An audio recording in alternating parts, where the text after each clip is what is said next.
Делегација на ВМРО ДПМН втор ден е на Конгресот на Христијан-демократската унија тука во Лајпциг. Имаме интензивни средби со нашите пријатели од ЦДУ, владеачката партија во Германија, која што 15 години успешно ја води Германија.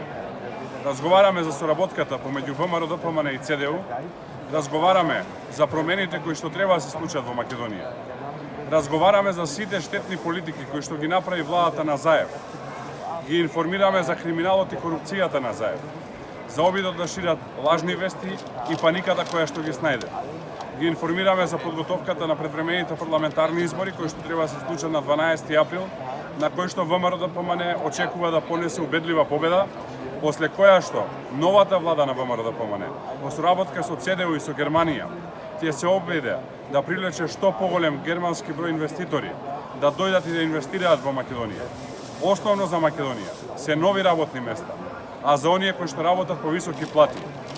Втората цел е воспоставување на силен систем на владење на правото и борба со корупцијата. Тука исто така ќе користиме искуствата на ЦДУ. Значи силна економија, нови работни места, повисоки плати и борба со корупцијата.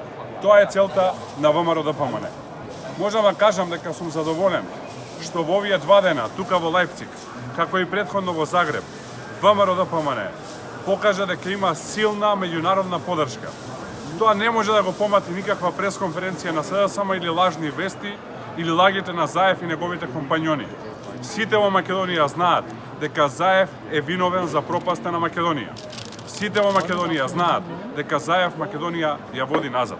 Како што исто така знаат дека ВМРО ДПМН има кредибилен тим на стручњаци, на експерти, на докажани луѓе од партијата и на нови лица кои што доаѓаат, кои што ќе изведеме Македонија на прав пат, економски силна и стабилна и Македонија во која што ќе владее правната држава. Продолжуваме денес со средбите тука да ја продлабочиме соработката помеѓу Македонија и Германија, помеѓу ВМРО ДПМН и ЦДУ.